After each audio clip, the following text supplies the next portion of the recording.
आप पागल तो नहीं हो गए हैं? एक गांव की अनपढ़ गंवार लड़की को हमारे घर की बहू बनाना चाहते हैं। लोग क्या कहेंगे, सोचा है आपने?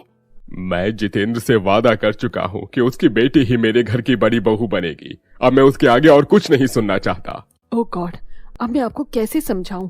मल्लिका राजेश को समझाने की काफी कोशिश करती है, लेकिन राजेश मल्लिका की एक नहीं सुनता और अपने बड़े बेटे आयुष का रिश्ता अपने गांव के दोस्त जितेंद्र की बेटी सरस्वती के साथ तय कर देता है। ऐसे ही समय गुजरता रहता है और शादी का दिन भी आ जाता है, जहां आयुष की शादी गांव की गंवार सरस्वती से होती है। वहीं छोटे भाई रनव की शादी शहर की पढ़ी लिखी मॉडर्न लड़की साक्षी से होती है। आओ मेरी सुंदर प्यारी मॉडर्न बहू, तुम्हारा स्वागत है तुम्हारे इस नए घर। तू भी आजा, तेरे लिए मैं अलग से इनविटेशन भिजवाऊं? बेचारी सरस्वती अपना लहंगा संभालते हुए घर के अंदर आती है। सरस्वती का पैर लहंगे में अटकता है और वो सीधा नीचे गिर जाती है, जिसे देख मल्लिका और साक्षी हंसने लगते हैं।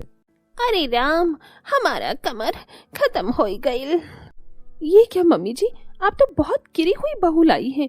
अभी तो ये ढंग से घर में आई भी नहीं है और उससे पहले ही गिर गई। So funny. और ये कौन सी लैंग्वेज बोल रही है? इसकी लैंग्वेज भी बिल्कुल इसकी तरह फनी है। बहू ये गांव की देहाती लैंग्वेज बोल रही है। बहू को घर में आए हुए ठीक से 5 मिनट भी नहीं हुए हैं और तुम दोनों हो कि उसका मजाक उड़ा रही हो।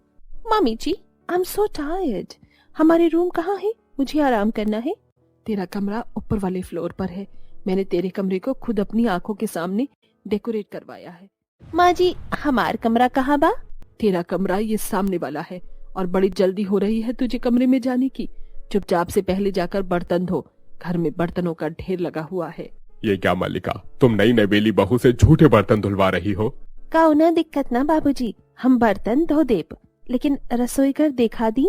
एक तरफ जहां शहर की पढ़ी लिखी बहू अपने कमरे में पति के साथ अपनी शादी की पहली रात अच्छे से एंजॉय करती है, वहीं बेचारी गांव की गंवार बहू शादी के जोड़े में ही, जिसकी अभी तक मेहंदी भी नहीं उतरी थी, वो झूठे बर्तन धोती है।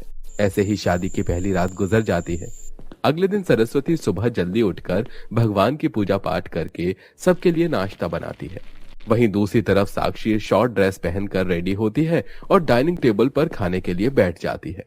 बहू तो बहुत अच्छा खाना बनाती है। न जाने कितने सालों बाद मैं इतना अच्छा खाना खा रहा हूँ। धन्यवाद बाबूजी। कोई इतना बेकार खाना कैसे खा सकता है? इसमें तो कोई टेस्ट भी नहीं है। हाँ मम्मी जी, ऐसा खाना तो मेरा टॉय भी नहीं खाए। दोनों सास बहू सरस्वती का फिर से मजाक उड़ाने लगती हैं। साक्षी बेटा, आज शाम को तेरी मुंह दिखाई के लिए कुछ मेहमान आने वाले हैं, तो अच्छे से तैयार हो जाना। और तू मेरी गंवार बहू, तू भी ढंग की साड़ी पहनकर तैयार हो जाना। कम से कम मेरे मेहमानों के सामने तो नाक मत कटवाना। शाम होते ही जहां साक्षी के लिए शहर के सबसे बड़े ब्यूटिशियन आते हैं, उसका फेशियल, ब्लीच और बॉलीवुड HD मेकअप करते हैं, वहीं बेचारी सरस्वती। हमार कमरा में आईना नहीं खे, बिना आईना के हम कैसे मेकअप करब? और साक्षी भी हमरा के अपना कमरा में ना आने देवत। माँ जी, तू क्या कहीं की महारानी है जो मैं तेरे लिए शीशा लगवाऊं? वैसे भी तुझ गंवार बहू को कौन ही देखेगा। बिना शीशा के ही तू अपना मेकअप कर ले। ऐसी छोटी छोटी बातों के लिए मेरा टाइम वेस्ट करने की कोई जरूरत नहीं है। शीशे के बिना मेकअप करना सरस्वती के लिए काफी मुश्किल होता है, इसलिए सरस्वती किचन में जाती है और कांच के और स्टील के बर्तन में देखकर अपना मेकअप करने की कोशिश करती है। थोड़ी देर में मुंह दिखाई की रस्म होती है। अरे वाह मलिका, तुम तो पढ़ी लिखी और मॉडर्न बहू के साथ साथ इतनी सुंदर बहू भी लेकर आई हो, किसी की नजर न लगे इसे। अब साक्षी के बाद सरस्वती की मुंह दिखाई की बारी थी।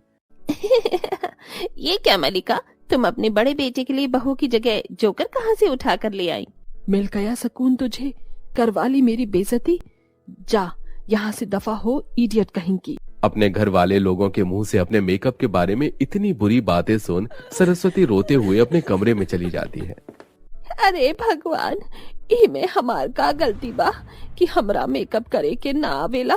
सरस्वती के गांव से होने की वजह से मल्लिका और साक्षी सरस्वती को बिल्कुल पसंद नहीं करते थे और हमेशा उसे ताने देते रहते थे। का तू हमरा के भी मेकअप करके सिखाओ? ये मेकअप सीखना तुम गवारों की बस का नहीं है। ये तो हम बस पढ़े लिखे और मॉडर्न लोग ही कर सकते हैं। सरस्वती चाहे कितनी भी कोशिश कर ले, लेकिन उसकी सास और उसकी देवरानी उससे कभी भी अच्छा बर्ताव नहीं करते। ऐसे ही एक दिन जब सरस्वती अपने कमरे में बैठकर रो रही होती है कि तभी वहां राजेश आता है। अरे मेरी प्यारी बहू, रो क्यों रही है? बाबूजी, गांव के होकला के वजह से घर में केहू हमरा साथे बढ़िया व्यवहार ना करेला। हम अभी मेकअप करे के तरीका सिखावे के कहले रहनी, लेकिन माँ जी देर तक बाद ऊ हमरा के बहुत अपमान कइले। बस इतनी सी बात। तू एक काम क्यों नहीं करती, तू मेकअप क्लासेस ज्वाइन कर ले, फिर देखना कि कैसे तू कुछ ही महीनों में साक्षी से भी अच्छा मेकअप करेगी। सच्ची बाबूजी? सरस्वती घर के पास ही एक मेकअप क्लास ज्वाइन कर लेती है और मेकअप करने की ट्रेनिंग लेती है। कहाँ गई थी इतनी सुबह सुबह? मैं मेकअप क्लास में गई रहनी। देखा माँ जी, अब ये विलेज के गवार लोग मेकअप करना सीखेंगे। ये कहते हुए साक्षी और मल्लिका सरस्वती का बहुत मजाक उड़ाते हैं, लेकिन सरस्वती इस बार हार नहीं मानती और मेकअप सीखती है। कुछ महीनों में सरस्वती एक प्रोफेशनल मेकअप आर्टिस्ट बन जाती है और एक दिन फाइनली मेरे मेकअप प्रोडक्ट्स आ गए। अब मैं इससे अपना और भी अच्छा मेकअप करूंगी। साक्षी, ए ब्रांड के मेकअप प्रोडक्ट के इस्तेमाल कल बिल्कुल निमन नहीं खे। हो सकता है कि एकरा से आपके चेहरे पर दाग हो सकता। अच्छा, तो अब तुम गांव की गवार मुझे बताओगे कि मुझे कौन से मेकअप प्रोडक्ट्स यूज करने चाहिए और कौन से नहीं? सरस्वती के मना करने के बावजूद भी साक्षी उन मेकअप प्रोडक्ट्स को यूज करती है और देखते ही देखते अब साक्षी के पूरे चेहरे पर लाल लाल धब्बे हो गए थे। साक्षी बहू, हमें आज रात को शादी में जाना है, तो समय से तैयार हो जाना। मैं इस चेहरे के साथ शादी में कैसे जा सकती हूँ? मेकअप से भी मेरे दाग धब्बे नहीं छुपेंगे। हम साक्षी के मेकअप कर सकेनी और ओकर दाग बढ़िया से छिपा सकेनी। तब साक्षी के तोहरा साथे बियाह में जाए की कवनो दिक्कत ना हुई। अब मेरे इतने बुरे दिन आ गए हैं क्या कि मैं तुझ गवार से अपना मेकअप करवाऊंगी? साक्षी, एक बेर भरोसा करी, हम तोहरा के निराश न करब। सरस्वती के कहने पर साक्षी उससे मेकअप करवाने के लिए हाँ कर देती है, जिसके बाद सरस्वती साक्षी का बहुत अच्छा मेकअप करती है, जिसमें उसका एक भी दाग धब्बे दिखाई नहीं देते। जिसके बाद साक्षी और मल्लिका शादी में जाते हैं। अरे वाह साक्षी, तेरा मेकअप तो बहुत अच्छा लग रहा है। लगता है किसी प्रोफेशनल मेकअप आर्टिस्ट ने तेरा मेकअप किया है। ये मेकअप किसी प्रोफेशनल मेकअप आर्टिस्ट ने नहीं, बल्कि मेरी जेठानी ने किया है।